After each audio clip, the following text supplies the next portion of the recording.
Awakening with Brahma Kumaris. Namaskar. Welcome to Soul Connections and Awakening with Brahma Kumaris. Welcome, sister. Om Shanti, thank you so much. Om Shanti, Sister Shivani. Do you know what Om Shanti means? I am Shanti. A peaceful being. It's a very beautiful greeting at the Brahma Kumaris. It's not just something which is to be, just used as a word, but an entire consciousness which we remind ourselves every time that we greet each other. Om Shanti, I am a peaceful being. Whether I am or not. When I just see children, when they are taught by the parents, say good morning, and say fine, thank you. How are you? Fine, thank you. Whether they are fine or not, they have to say fine, thank you. Have you ever heard anybody say, I'm not fine, no thank you? Maybe 1% out of 1,000 people or 20,000 people. Yeah, but... Like every child is taught from the beginning, just say, uncle, how are you? I'm fine, thank you, whether you're fine or not. True, which is true. So even by children, look at us today. Where we say good morning, good evening. If you say, if you see in the company corridors early in the morning, everybody's walking past each other and they're saying good morning, and the other person from there just replies morning. So the thought is not there, what are we doing? He doesn't even know. No, because good morning means I need to create a thought first, that I wish that your morning is beautiful today. So it's thought energy with word energy. That's a greeting. But I could be thinking something else. In fact, I could be thinking what I'm going to do because of which your morning is going to be quite miserable today if I'm going to take some action in the office. And the words are good morning. And then we're saying why relationships are not working. Because thoughts and words are not in harmony. Yeah. But Om Shanti, even over here sometimes it happens, when someone is upset and angry, and yet they can say, okay, Om Shanti. But that's a meaningless thing. I am a peaceful being. Get into that consciousness, create that thought, and then use the greeting. And this applies for any kind of communication. It's only then when we keep checking these thoughts and words, our relationships will become very smooth. This is a big conflict where we think something else and say something else. The relationships don't get built on a strong foundation. It's very beautiful to be able to keep a clean flow of energy where whatever you think, you can say it. And if you can't say it, then you shouldn't be thinking about it. Don't do things mechanically.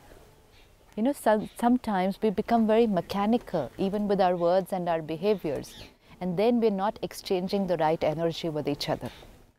Today's all social parties, social gatherings and meetings are all mechanical. So then we cannot say, why is the relationship not strong? It's not built on the right foundation. So can't we have a mechanical relationship? If it's a mechanical relationship which doesn't have the right flow of energy, then the smallest situation, the slightest word, and the relationship will collapse. Let's say I have a relationship with you which is not strong, which is not set on the right energy. Some third person will come in and say, do you know what he was saying about you? And that's it, it's gone. Just one sentence is enough for trust, faith, respect, love, and the whole list to vanish. Because it was only in words, and it can just collapse like that, and that's why relationships are so fragile today. Relationships are fragile today. They have relationships on Facebook and internet today. Did you read the papers the other day? One woman from India had just gone to Pakistan, crossed the borders, just relationship on internet. Yes, it's a very big new relationship on internet. Yeah, it's a new dimension that we have got to our relationships today, because probably we're not being able to have healthy relationships when we are one-to-one, so we'd rather do it using technology. It's easier to do it using technology. That's what I was telling you. Yeah. Mechanical. But at the same time, technology is making our strength, our emotional strength weaker. See what happens, we've seen a lot of children today who are not able to adjust with people. But they're very good with people on the net. They cannot handle pressure here when they are with people, but they're very good talking to people over Facebook and other networking sites. So what happens, the more they feel they're successful on technology, the more they withdraw from actual people and sit with technology. Today, the kind of relationships we have because of technology are actually fragile and they make me weak. We have to see people, not even children, everyone, the way they're dependent on technology. You post a message on your Facebook. Within 5 minutes, you'll be waiting there to see what other people have to say about you. It's a dependency. And then when you start reading what they have written in response to your messages, then a slightest word, which is not what you would want it to be, gets you upset. You're so hurt. basically, you're hurt. So basically, your vulnerability is increasing. You are making yourself weaker and weaker when you're making yourself dependent on the opinion of so many people. And yet at the same time, you are spending more time with this than what you are spending with actual people in interactions, because you find this easier to control. If I am with you and you say something to me and I get hurt, it becomes difficult for me to manage my reaction here.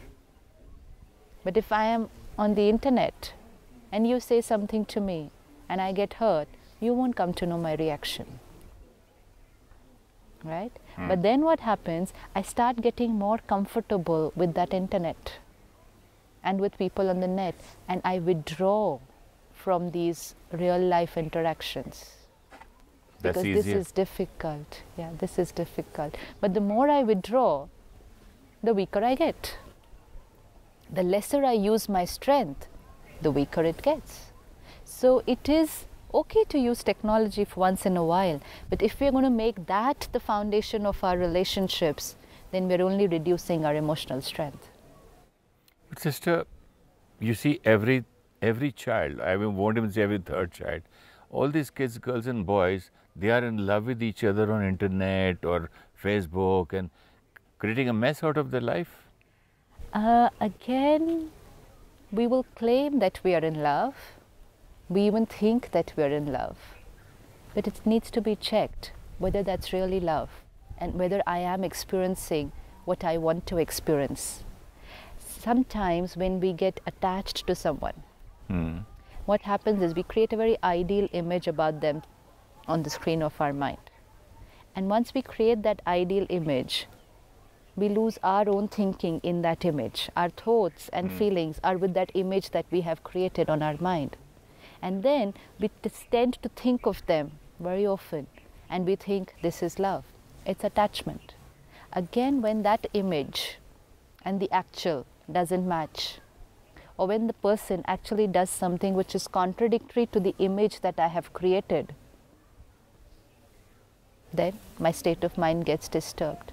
So we have to understand what is actually love. And am I mixing dependency, attachment, obsession, and saying it's love? What is the difference between obsession and love? What's the difference between obsession and love? It sounds as the same thing. I'm just asking you because people, a lot of girls, they say, I have an obsession, passion, I love so and so. I have an obsession, an infatuation, an attachment for so and so. But I love so and so is an absolutely different list. So one is I'm attached to an image that I have created, and using that image, I'm creating a certain kind of thought and feeling. And then I always am dependent on that image to be able to create those thoughts and feelings. So it's another dependency that I've got. Sometimes we also think when we are in love, when let's say we're very comfortable with someone. If I'm very comfortable with someone and I can open up with someone some things about myself which I probably haven't opened up to the rest of the world, or which I haven't opened up to many people around me. And just because I can open up, I heal myself while opening up. Because when we share something with someone, we're able to heal ourselves. It's like therapy. And then because I'm comfortable and I heal myself while sharing with somebody, and healing means coming back to our core self. When you share something with anybody, you heal yourself or reaffirm or confirm? No. See, many times I myself am not aware of how to handle situations and I'm in pain. But when I share with someone, while sharing, I'm able to come up with the solution. If I've kept some emotional blockages there, that blockage sometimes gets cleared only if I share it with somebody else. But I've probably never been able to share it with anyone. But in the last episode, in the mother, daughter and mother-in-law, you discussed, you said that when the daughter comes home and complains about her mother-in-law to the mother and about her husband and all that, it sends all wrong vibrations to the mother-in-law and the husband. And if I say, okay, you're so right, and your parents, your in-laws are very, very wrong, and I'm confirming and reconfirming, affirming. That was a different thing. That was if somebody shares what they're going through and the other side reaffirms and says that yes, you are right, the other people are wrong, then they're adding pain to the pain. Yeah. But when you're comfortable with someone, it means they're not creating pain when they're sharing. Otherwise, you wouldn't be comfortable. Comfortable means when you do not experience that pain anymore when you are in their company. That's when we say, I'm very comfortable with you.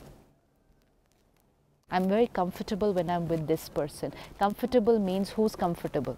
I create comfort when I'm with you. Yeah, but who's comfortable? Not the body. Mind. The mind becomes very comfortable when I'm in their presence. Why? Because they're accepting me. And I'm able to open up. Why? Because I don't have to pretend to be anything in front of them. I can be myself. This is how it starts initially. Yeah, but today's comfort is with the computer. Yeah. But when we find someone like this, whom we can be comfortable with, whom we can talk out things with, and we get healed when we are with them, then we think that's love. We've seen people who can be in love with their counselors and psychologists. Doctors. Why? Because talking to them, sharing with them, their blockages got cleared, they got healed, and because they got healed while they were with them, they think they're in love with them. This is healing. It's therapy. It's counseling. It's not love. So these things have to be very clear in our mind so that we know what we're doing and what feeling we're talking about. We've understood spiritually that love is our own sanskar. It's the original quality of the being.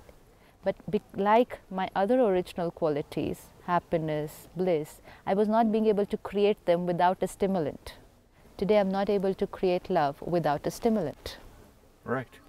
And so when I use someone as a stimulant to create my own inner quality, I think they are responsible for me feeling like this. So why do I say I love you then?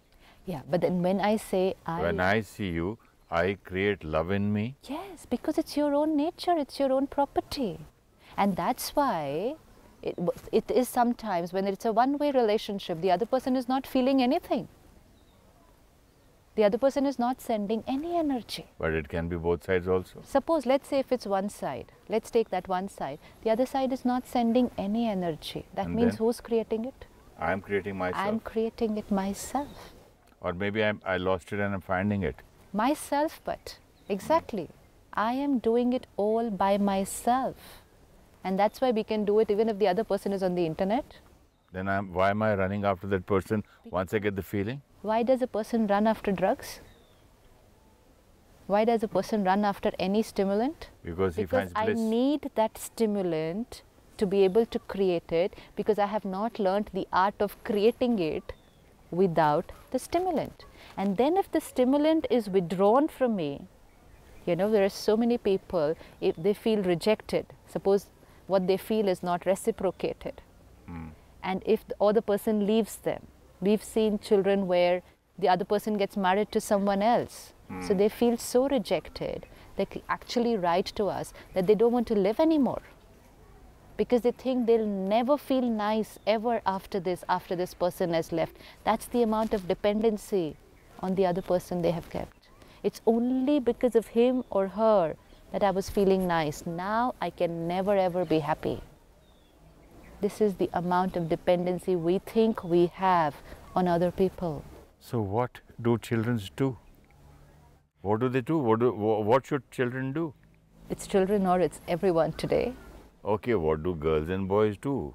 Or men and women who are happening, or maybe even married women and married men are doing. So Yes. what do we do? See, again, yes, like you said, married men and women, because of this belief system that the other person has to give me love. So the minute we found someone with whom we were comfortable, the minute we found someone who could accept us, approve of us, appreciate us, we thought this was love. And it was coming from there. That is what we thought. Once we learn to understand ourselves, I understand that love is my core quality, and love is not to be asked from there, but love is to be created and shared. And love means I'm able to unconditionally accept the other person irrespective of what they say or do. How many people can we accept unconditionally? Even if I take one name, that so-called one name, whom I think, okay, I love this person, am I able to unconditionally accept them? I told you last time, I can't even unconditionally accept my own self. Oh yeah, we definitely don't love ourselves today. Otherwise, we wouldn't be inflicting so much of abuse on our own self. You don't abuse people whom you love. We abuse ourselves today. We hurt ourselves today. So definitely, that's all because we don't love ourselves. All kinds of abuse, drug abuse, alcohol abuse. You abuse yourself, guilt, Right. jealousy, So- anger, all that is abusing yourself. Everything. It's inflicting emotional abuse on yourself. So today, let's just sit back and ask ourselves, I love someone. What does it mean to me? Does it mean they should do this, they should be like this, they should appreciate me, they should do this for me, whether subtly or physically, in terms of what they should do or how they should feel? Long list of what he Long should do or list. she should do. And that long list will never remain the same. And that's why it happens. Initially, one person can go on appreciating you, accepting you, approving of you. Finally, something will happen with which their appreciation might change. Their acceptance can get affected, and then I get hurt. And then I say to them, now you don't love me anymore. Why? Just because they didn't accept something about me? Such a common line. You don't love me anymore is such a common line. Because I thought you are supposed to accept me. That is love. But love is supposed to be, I accept you. You know, like for respect, people are supposed to respect both me. of us respect each other or accept each other? Or Cannot, why only I accept you? because you're not in my control. I can only see what I can do. But both are eyes, no? Yeah, but you will see your eye, and Yeah. I will see mine. I here, I there. Yeah, but you know, otherwise we can be saying, I thought you loved me, but you don't anymore. Can't go on like that. It will only send negative energy between two people. I have to only check, do I love people around me? And if yes, what does it mean? And it means selflessly being there for them. Absolutely. Unconditional forgiveness. Not getting hurt for the smallest of things. We think love means smallest word and I get hurt. And I think that's sign of love. Sign of perfection. Attachment. Very strong attachment. And that's why if you see people who claim that they are in love, most of the time are hurt about something or the other about each other. If they constantly hurt, sister, how can they emote anything else? Exactly. They will only transmit hurt to each other and pain. Like last time you said that if I'm in pain, how can I respect anybody or love anybody? So if I'm hurt 24 hours, what am I going to give the world? Exactly. And then we created a belief system that I love you so much that it hurts. And people said, wow, yeah, it's true. I agree. And justified their pain and their hurt. I love you so much that it hurts. Oh, yeah, it's a very common line. which the youth of today are using, and they're very proud of it because that gives them the permission To drink, smoke. and to create pain. And then they call it, this is love, I'm in love. So this has to be understood. Just check for ourselves. You mean to say they enjoy creating pain in themselves? They've justified it, no? It's justified. And you think it's a sign of love that you're hurt. Justified. You justify your emotions and you think this is love just because you're in pain. And they think the more the pain, I think that's so much of love. So this has to be checked. It has to be selfless kindness, unconditional forgiveness. Can I unconditionally forgive? And limitless compassion. Absolutely, how much ever the other person. How can you use the word, sister, forgive? Unconditionally forgive. Forgive means acceptance. Forgive means once you know that it is not right, I have forgiven you, so there is no condition or unconditionally there. Yeah, but you know what happens? We tend to get affected. The more attached we are to somebody, we tend to get affected by the smallest words. Sometimes I ask people, who are the people whose words and actions affect you or disturb you? So they say, oh, the only people who are the closest to us. Now actually, look at the irony. The people closest to us are supposed to be the people whom we love. And actually the people closest to us Hurt you? seem to be the ones who are creating the hurt. How can hurt and love be together? No, but isn't it a fact that people might say anything to me, but if my husband says anything, I'll cry. Yeah. You, at least not you, you too, Brutus, you read it in those old Shakespeare dramas also. If you love your spouse, then you cannot create hurt over the smallest or biggest of situations. Because she will say, at least not you, I didn't expect this from you. Exactly. At that time, I have to remember this is attachment, not love. And love means I wouldn't get hurt. The more I can remain stable in a particular relationship, the more tell yourself, this is love. Check it there. This is it. And if the more I increase my stability, the more my experience of love in that relationship is increasing. But I think Not the other way around, that the closer the people. I don't understand, or maybe I do not agree with this. I do get hurt by the people whom I love, who are close to me. If the world says anything to me, I don't mind. But if the closest friend or my closest person, So then that's I will not definitely love. feel bad about That's it. not love. That's attachment to an image that this is how you should speak to me. And now that you haven't done this, I am hurt. So it's attachment and ego, not love. So we need to check. And so need to practice. If I claim to myself that I love so and so, then I cannot get hurt. Then we said unconditionally forgive every word and behavior and always be there, compassionate. Cannot create pain if they are in pain. That's attachment. We need to separate attachment and love. And if you are in a relationship which doesn't work out, definitely don't go in this vicious cycle of pain saying, oh, I can't live anymore. No, there is nobody on whom we are dependent that we cannot live without them. This is only a thought pattern which gets created. Well, it needs to get cut. If somebody leaves me tomorrow, I have no other choice to live. Yeah, but the quality of living, you know, children going into depression, children having to see a psychiatrist, it's only because, one, I think my happiness is dependent on them, I can't live without them. Second, rejection. I'm no good. That's why they left me.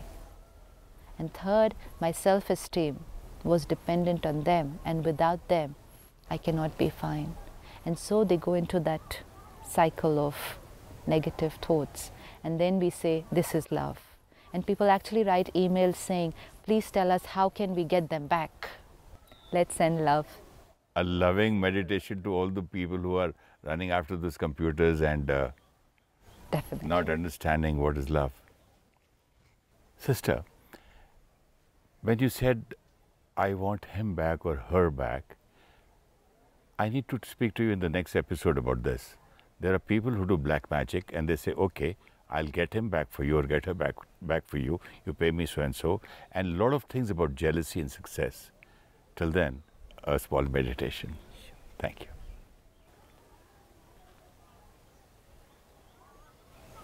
Let's sit back. I, the being, conscient energy,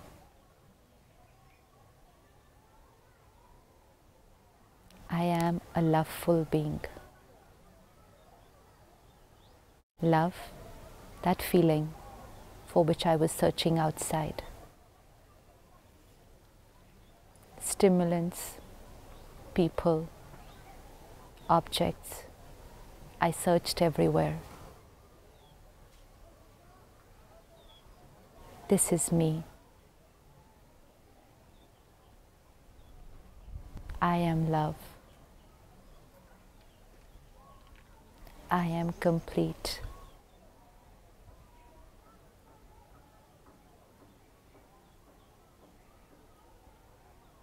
As I experience this, I understand that it's my property which I transmit to people around me. It's a feeling which I transmit to souls around me. It's not something which I want, ask for, or dependent on.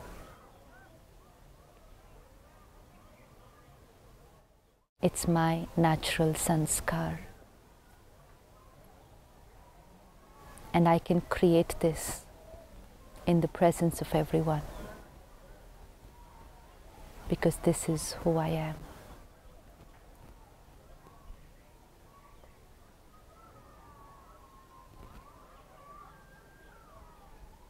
And as I know myself,